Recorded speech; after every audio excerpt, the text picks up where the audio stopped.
On est toujours ensemble sur la chaîne du Bassin du Congo. Bienvenue si vous venez de nous rejoindre. Pour ce troisième numéro, nous recevons Mermance Babunga avec le secrétaire exécutif de l'Observatoire congolais des droits des consommateurs. Nous allons nous entretenir justement sur les droits des consommateurs. Merci Monsieur Mermance d'avoir accepté notre invitation. Merci beaucoup. Alors, d'emblée, l'Observatoire des droits des consommateurs, qu'est-ce à dire?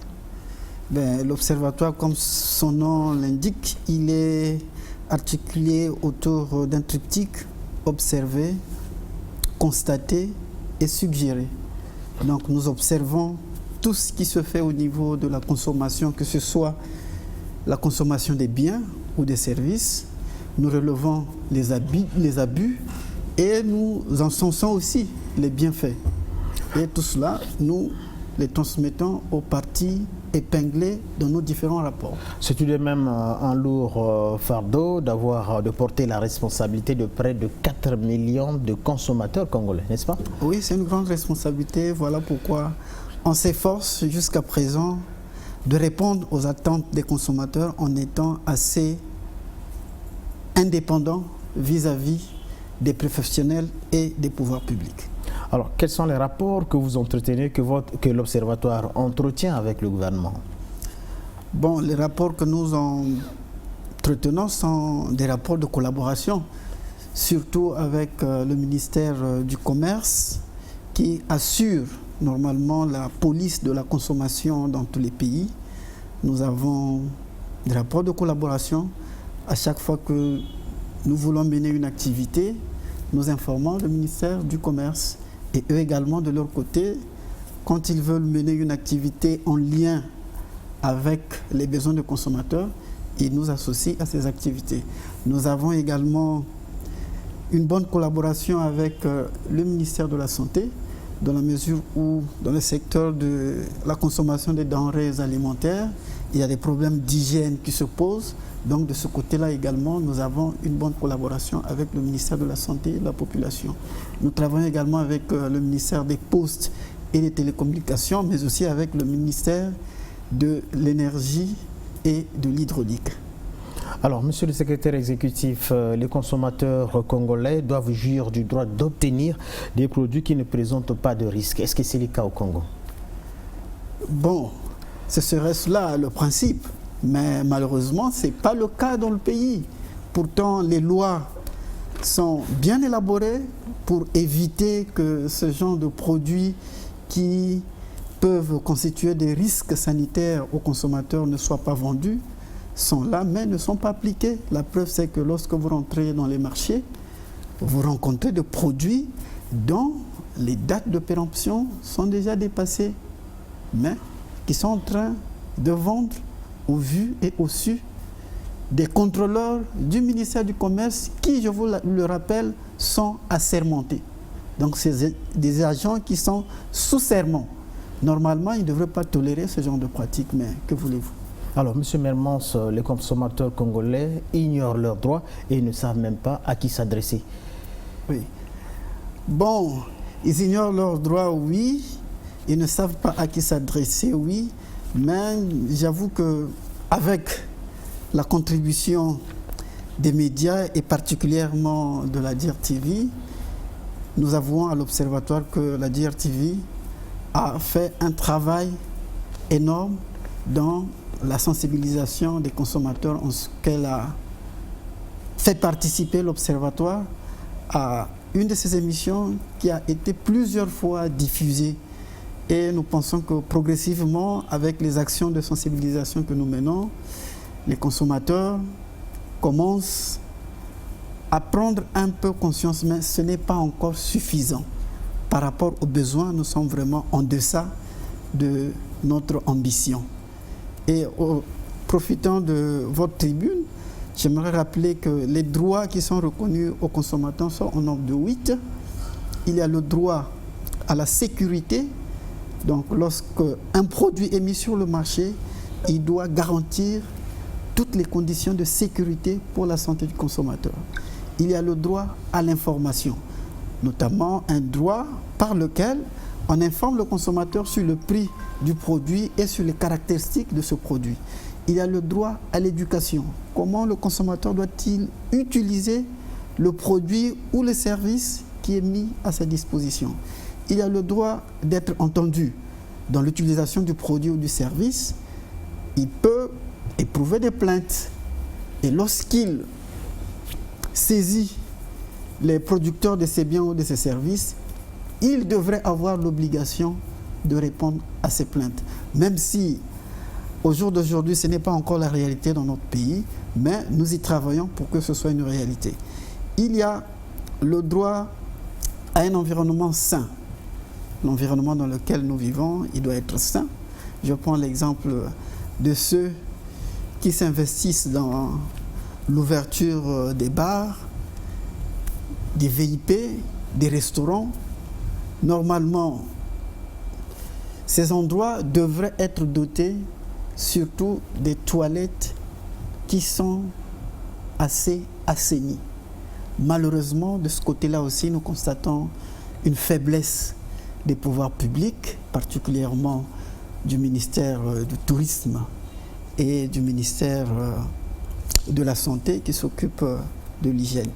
Il y a également le droit à la satisfaction des besoins de base, le droit à l'électricité, le droit à l'eau, le droit au transport, le droit aux communications. Donc bref, voilà un peu les droits qui sont reconnus aux consommateurs.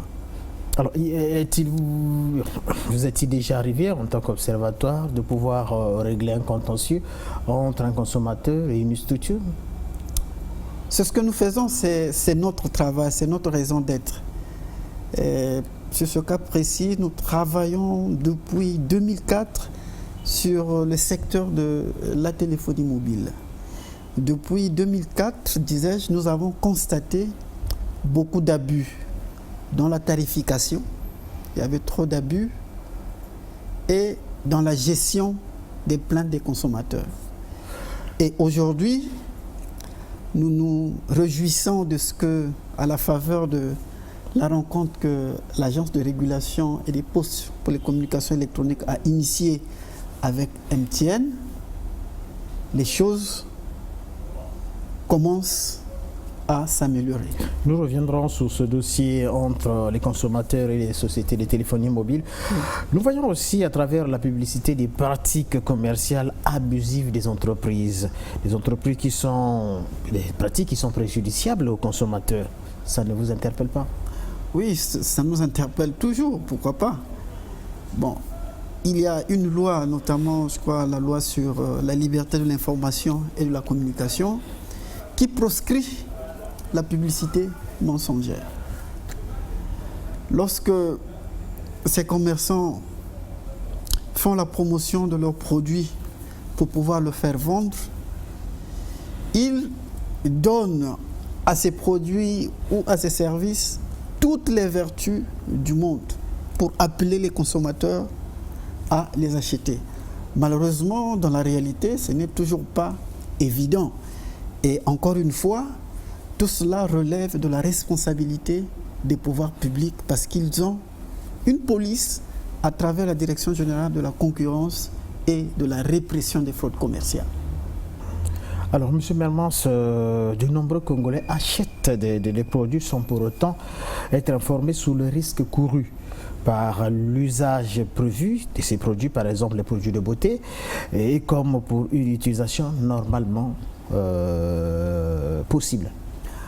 Oui, les produits de beauté, ce que nous rappelons toujours aux jeunes dames qui adorent prendre des produits de beauté, surtout les grandes marques, il faut faire extrêmement attention parce que ce soit les vernis, les rouges à lèvres, ce sont des produits qui contiennent parfois le plomb, qui est une substance nocive à la santé. Ça peut créer des cancers. Généralement, lorsque les vernis mettent trop du temps sans s'effacer, ou le rouge à lèvres met trop du temps sans s'effacer sur le corps, c'est que c'est un indice qu'il y a du plomb à l'intérieur. Pourtant, c'est une grande marque. Et donc nous attirons l'attention des femmes de veiller à ce que les marques qu'elles utilisent ne puissent pas contenir du plomb. Voilà, c'est le conseil que nous leur prodiguons. Alors, monsieur le secrétaire exécutif, il y a aussi ce que nous constatons ces derniers temps, des produits sur le marché, pour la plupart, qui ont des dates de péremption à la fin de ce mois, par exemple. Nous sommes aujourd'hui, par exemple, le 27. Oui. Nous sommes le 27 aujourd'hui, mardi le 27. Oui. Et le produit qui est en face de nous a sa date de péremption le 1er juillet. Oui. Est-ce qu'on peut consommer un tel produit ou bien ce produit est encore consommable, comme on dit? Ok, j'aimerais d'abord... L'écart est par exemple de 3 ou 4 jours. Nous sommes le 27 et ce produit doit être périmé le 1er juillet, par exemple. Est-ce qu'on peut continuer à consommer un tel produit? Par principe, le produit peut encore être consommé. Parce que dans les limites de date, il y a une obligation qui est faite aux fabricants d'insérer la date limite de consommation du produit ou bien la date limite d'utilisation optimale du produit. La date limite de consommation, c'est généralement à travers la mention à consommer avant le ou à consommer jusqu'au. Normalement, au-delà de cette date, on ne devrait plus consommer un tel produit et le distributeur chargé d'assurer la vente du produit ne devrait plus laisser ce produit sur le marché. Au niveau de la date limite d'utilisation optimale, qu'on appelle encore la date durable minimale, c'est que c'est consacré par la mention à consommer de préférence le jusqu'au. À cette date, le fabricant ne garantit plus les qualités gustatives de son produit, surtout pour les produits alimentaires. Mais jusque-là, il ne présente pas de risque pour la santé. Maintenant, si le consommateur juge que la date préférence, la date d'utilisation optimale étant déjà dépassée, je ne risque pas à l'acheter, tant mieux. Mais sinon que c'est simplement des précautions que le fabricant prend pour prévenir le consommateur qu'à cette date, je ne peux plus garantir les qualités gustatives de mon lait ou de mon yaourt, par exemple. Donc, tant qu'on n'est pas encore arrivé à la date butoir, le produit est encore consommable. On peut consommer le produit. Alors, sur le marché également, monsieur le secrétaire exécutif de l'Observatoire congolais des droits des consommateurs, il y a des produits, oui, des produits sur le marché aujourd'hui dont les notices sont écrites en langue étrangère autre que le français. Dans le cadre du droit du consommateur à l'information, dans notre pays, la langue officielle, c'est le français. Et donc, pour permettre aux consommateurs d'accéder à cette information, c'est à travers la langue française. Et il y a un décret qui encadre cela. Il est interdit d'importer des produits dans notre pays dont les notices plutôt, sont en langue étrangère. Mais là encore, c'est la faiblesse des pouvoirs publics. Ils ont tous les instruments juridiques. Le consommateur est exposé donc à des risques. Le consommateur puisqu'il ne maîtrise pas le produit, oui, qu'il est en train de consommer, oui, étant donné que c'est écrit en langue étrangère. C'est ça le risque. Et alors, ça, c'est courant surtout sur les produits ménagers, les produits électroniques et même les boissons aussi. Alors, monsieur le secrétaire exécutif, nous allons vous proposer un reportage que nous allons réaliser lors de votre intervention à la Chambre de commerce.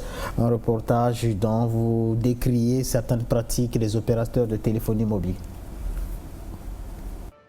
Le thème de cette année est les droits des consommateurs dans le secteur du numérique. L'objectif est de bâtir un monde numérique qui inspire la confiance aux consommateurs. La mondialisation aidant, le secteur du numérique représente actuellement beaucoup d'opportunités pour le développement socio-économique des États et produit par là même des bénéfices réels pour les consommateurs. Gain de temps, couverture nationale, accessibilité à toutes les couches, transfert d'argent facile et rapide. Mais ce secteur est aussi l'objet de plusieurs critiques suite aux abus, notamment la mauvaise qualité du réseau voix et Internet, la faiblesse des mécanismes de gestion des plaintes auprès des professionnels, la faiblesse des mécanismes de recours auprès du régulateur en cas de litige, ainsi que le recours à la publicité mensongère sur les offres promotionnelles, cas des forfaits Internet et des appels gratuits de 0h à 5h du matin, sont parmi les griefs des clients ou consommateurs. Nous accusons particulièrement les opérateurs Airtel et MTN d'avoir augmenté abusivement le tarif des SMS sous prétexte de l'institution de la taxe sur les communications électroniques par la loi numéro 33/2015 du 31 décembre 2015 portant loi de finances exercice 2016.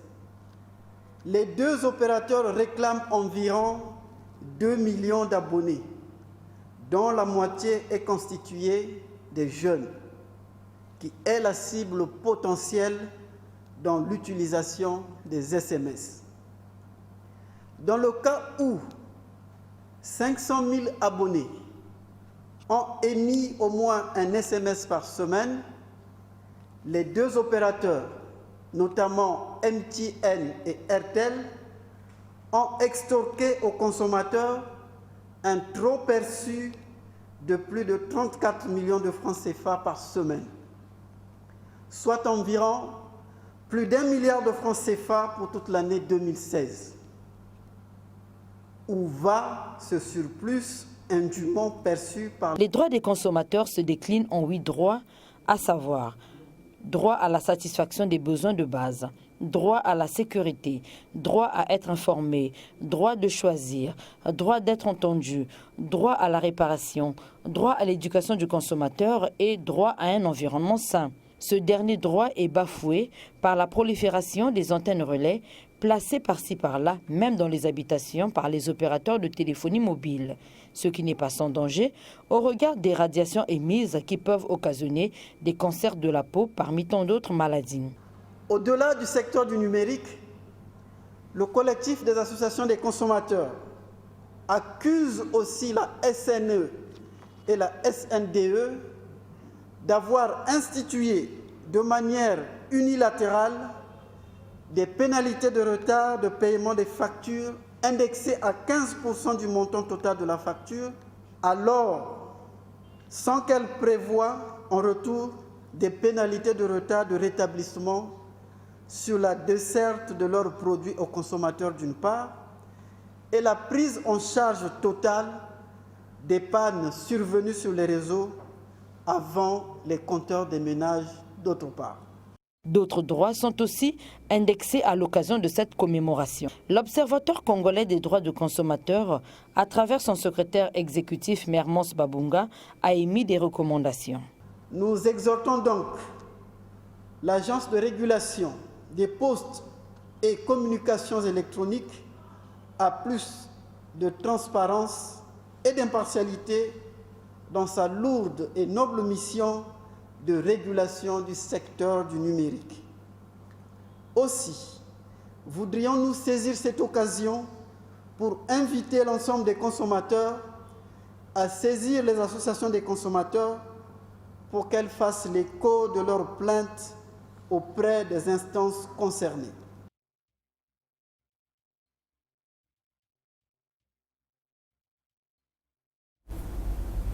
Alors, monsieur le secrétaire général, vous avez suivi vos propres propos.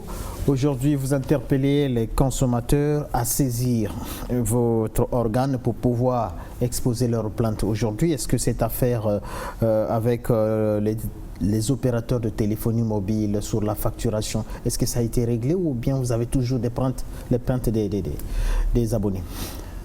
Bon, au jour d'aujourd'hui, à la faveur de la rencontre que nous avons eue avec l'agence de régulation,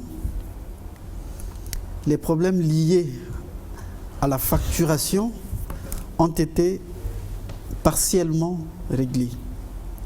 Et il est question de continuer ce dialogue autour d'un cadre de concertation qui va être mis en place, nous l'espérons, où vont siéger l'agence de régulation, MTN et les associations de consommateurs. Donc ce sera au sein de ce cadre que les plaintes des consommateurs vont être traitées de manière concertée avec le régulateur et MTN Congo particulièrement. Et quand vous échangez avec ces opérateurs de téléphonie mobile, qu'est-ce qu'ils vous disent en contrepartie? Il y a des consommateurs qui subissent des préjudices. Oui. Mais en contrepartie, qu'est-ce qu'ils promettent, ces opérateurs? Bon, à ce jour, nous ne sommes pas encore tombés d'accord sur la réparation. L'avantage, c'est qu'ils ont reconnu qu'ils ont fait subir le préjudice aux consommateurs. Et nous leur avons rappelé au cours de cette rencontre qu'il ne s'agit pas simplement de reconnaître. Il faut passer à la réparation. Réparer leur préjudice. Le préjudice subi. Maintenant, pour passer à cette phase, il faut faire une évaluation assez exhaustive et impartiale du préjudice subi. Et ce n'est que dans le cadre d'une concertation entre les différentes parties impliquées, notamment le régulateur, les opérateurs et les consommateurs, que cela pourrait trouver une solution. Dans ce reportage, monsieur le secrétaire exécutif, vous avez également interpellé la Société nationale de distribution d'eau et la Société nationale d'électricité. Est-ce qu'on peut en savoir davantage? Oui, bien sûr. Circuler dans Brazzaville, quand l'eau manque au robinet, bien curieusement dans la rue, vous avez des fuites d'eau qui endommagent les avenues et les rues de notre ville capitale. Pourtant, dans tous ces quartiers, la SNDE a des agents et la SNDE a des moyens et a le devoir d'intervenir pour réparer toutes ces fuites. Mais ils ne le font pas parce que les consommateurs les ont habitués à prendre en charge ces réparations. Cette fois-ci, nous avons dit non. Il n'est pas de la responsabilité des consommateurs de réparer toutes les pannes qui surviennent avant votre compteur. Tout ce qui est avant le compteur, que ce soit l'électricité, si le câble s'est coupé avant le compteur, cela relève de la responsabilité de la SNE ou de la SNDE. Alors, au niveau de la SNDE, par exemple, qu'est-ce que nous avons constaté? Plusieurs ménages aujourd'hui dans notre pays, près de 25 000 abonnés de la SNDE, n'ont pas de compteur. Mais sur les factures, vous avez une rubrique où c'est marqué location compteur. C'est facturé à 2000 francs et quelques. Mais ça, c'est un principe juridique simple. On ne facture jamais les prestations non fournies. On n'a pas besoin d'avoir un expert en droit des affaires pour nous le convaincre. Mais pourquoi ils le font? Ça, nous l'avons rappelé à la SNDE depuis 2015. Et ils continuent. Pourquoi ils continuent? Mais parce que du côté du pouvoir public, il n'y a pas de relais. Il n'y a pas de relais. Ils ont institué des pénalités lorsque on vous dépose une facture, quand vous ne payez pas dans les 5 jours qui suivent ou les 7 jours qui suivent, on vous indexe une pénalité de 15% sur le montant total de la facture. Mais c'est abusif. Dans le cas des contrats synalagmatiques, vous ne pouvez pas, de manière unilatérale, introduire une clause sans que l'autre partie puisse aussi bénéficier de cette clause. Lorsqu'il y a les pannes, quand ils viennent réparer, lorsque nous allons les avertir pour qu'ils viennent, vous savez qu'ils arrivent toujours en retard. Malgré le fait que vous assurez le transport et tout le reste, ils viennent toujours en retard. Nous, on ne facture pas. Mais non seulement, si vous ne payez pas, après 5 jours, vous avez des pénalités, mais ces abonnés, ces clients de la SNDE sont aussi contraints de chercher par des voies et moyens de l'eau parce que l'approvisionnement n'est pas régulier de la Société nationale de distribution d'eau. Et dans la facturation, ils ne tiennent pas compte de ça. Non. Pour eux, bon, l'approvisionnement est régulier et à la fin, ils déposent des factures et quand vous ne payez pas après 5 jours, vous avez des pénalités au-delà de ce que vous devrez payer. Normalement, si ces deux sociétés fonctionnaient normalement, lorsqu'ils n'ont pas fourni un débit pour la SNDE, un débit normal, et pour la SNE, une tension normale, ici la tension c'est le 220, normalement on devrait dégrever de ces factures les jours où la tension ou le débit n'a pas été au niveau de la norme retenue.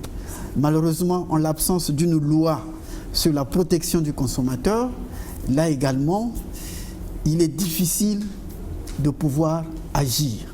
Aujourd'hui, nous avons un projet de loi qui a été élaboré depuis 2012 avec l'appui de l'Union européenne à travers le projet de renforcement des capacités commerciales et entrepreneuriales.